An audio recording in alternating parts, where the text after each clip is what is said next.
Module numéro 1. Comprendre le fonctionnement des Property Set Definition dans AutoCAD Architecture. Donc, comme que je vous ai expliqué, j'ai créé un petit plan ici avec certains tableaux. Un Property Set Definition, dans le fond, c'est de l'information qu'on store dans un élément d'AutoCAD Architecture. Ça peut être un mur, un espace, un multi-view block. Ça peut être dans n'importe quel élément AEC. Ça peut être différents types d'éléments aussi. Ça peut être un élément de texte, ça peut être un élément automatique, ça peut être un élément de position. Comme exemple, ici, dans chaque meuble est capable de trouver dans quelle pièce où il est installé dans le dessin. Donc, ce type d'information-là peut être très utile. On va aller voir un petit peu comment ça fonctionne, ces types d'éléments-là. Donc, si je vais dans le Style Manager, dans Property Set Definition, je vais juste en créer un nouveau. Je vais garder le nom style, juste pour vous montrer ici. On va rapetisser ça, comme ceci. On va rapetisser un petit peu. Donc, comme vous voyez, ici, les définitions, c'est non limité. Donc, vous pouvez mettre le nombre d'informations que vous voulez avoir dans chaque élément. Vous pouvez avoir un élément texte, comme exemple, le nom de l'objet ou le type de l'objet. Okay? Vous pouvez aller chercher,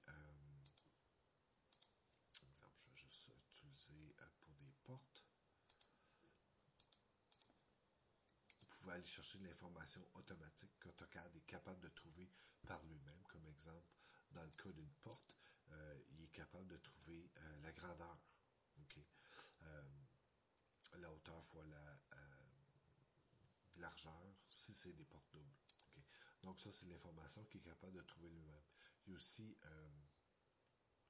des formules, c'est-à-dire que avec ça, je serais capable de rajouter de l'information dans une troisième définition. Comme exemple, si c'est peut-être pas nécessaire, mais dans un des exemples que je pourrais avoir, ce serait de prendre le nom et de rajouter le door size dans une troisième définition. Location Property Definition, c'est ce que je vous disais. Exemple, si je veux savoir dans quelle pièce cette porte est, je peux aller chercher le numéro de la pièce puis l'insérer dedans. Je vais avoir aussi une classification. Classification, on n'utilisera probablement pas ça dans notre cours, mais pour connaissance générale, avec AutoCAD, on peut créer des classifications. Comme exemple, la protection contre le feu. Okay? Si c'est 1 heure, 1 heure et demie, 30 minutes, 45 minutes pour stopper le feu, on peut créer des classifications et attribuer ça à nos objets. Il y a aussi les matériaux. Okay? Vous allez le voir un petit peu plus tard dans d'autres modules on peut créer des matériaux dans AutoCAD et aller chercher d'autres informations. Ça serait ici qu'on irait chercher ça. L'autre information qui est pertinente, c'est Project Property Definition. Dans un projet, on peut définir le nombre d'étages, le nom de chaque étage, un identifiant comme l'étage numéro 1, 2, 3, etc. On peut aller chercher cette information-là puis l'attribuer à notre porte. Comme exemple, si j'aurais un numéro de porte, je pourrais, exemple, moi je vais le faire tout de suite, numéro. Puis je vais dire que lui c'est un numéro automatique. Je vais rajouter projet.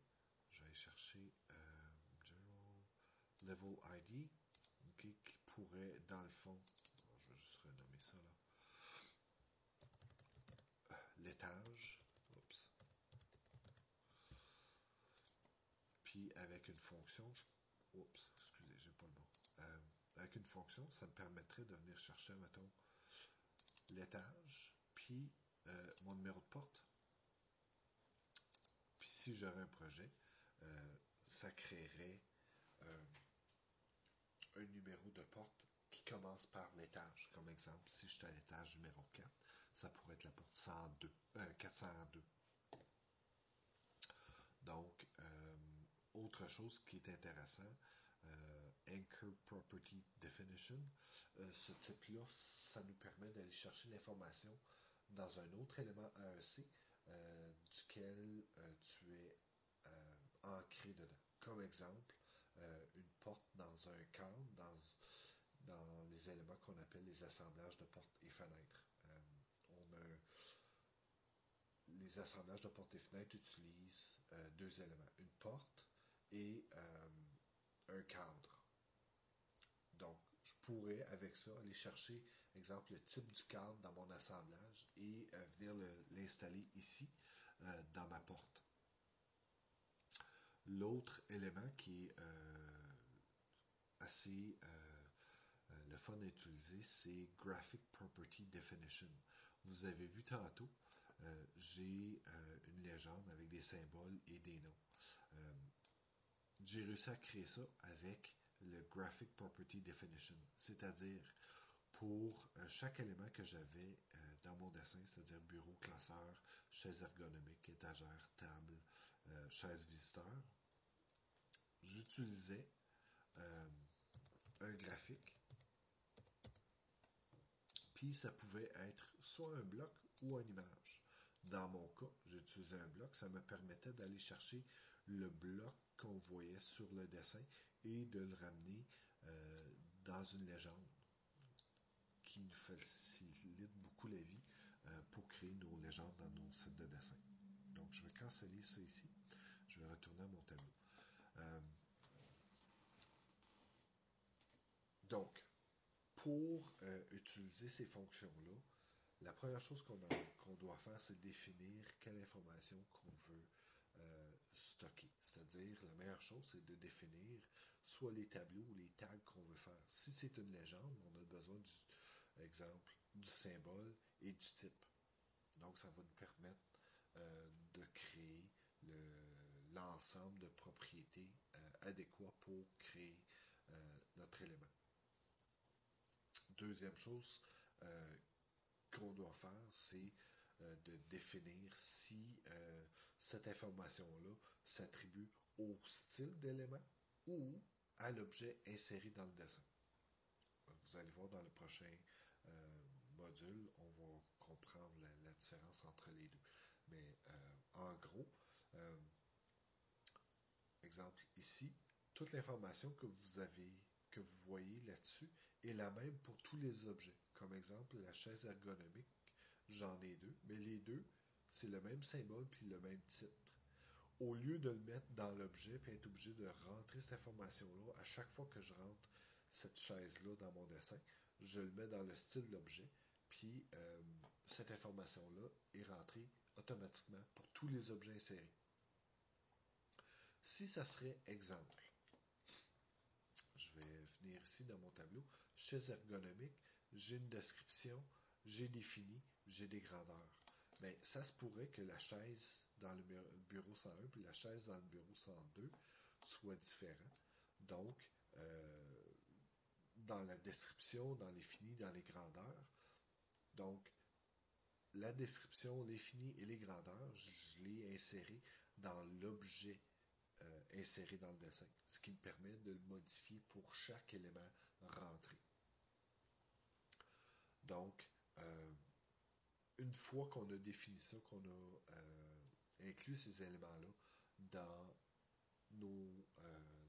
dans notre dessin, on peut utiliser des tags, ce qu'on appelle des étiquettes, ainsi que des tableaux pour aller chercher cette information-là, la faire apparaître d'une certaine façon, contrôler la façon qui est insérée. Comme exemple, je vais juste voir si je l'ai fait comme il faut. Si je viens dans l'information ici, acajou, je vais juste le réécrire, mais en lettres minuscules. comme ça. Alors, voyez-vous, il apparaît automatiquement en majuscule. Ça, c'est parce que je lui ai dit que chaque texte dans, dans mon dessin, je veux qu'il soit en majuscule. Donc, AutoCAD crée des styles pour mes, ouais, mes ensembles de property set et ça me permet de les faire apparaître d'une certaine façon. Comme exemple, ici, j'ai défini que les prix que je mettais commençaient par un signe de dollar puis finissaient avec CAD pour des dollars canadiens. Même chose pour les grandeurs. Les grandeurs, si je vais voir encore avec ma chaise dans l'Extended Data, vous voyez que le chiffre que j'ai rentré, c'est simplement 41. Mais de la minute que je charge, je vois les pouces qui apparaissent. Donc, j'ai ça, j'ai cet élément-là, cette utilité-là dans AutoCAD qui me permet de passer mon énergie à bâtir mon dessin et non m'assurer que les pouces apparaissent à la bonne place, que tout est en majuscule, que la bonne grandeur de lettre apparaît. Donc, cet élément-là me permet vraiment d'accélérer mon dessin pour produire un set de dessin complet.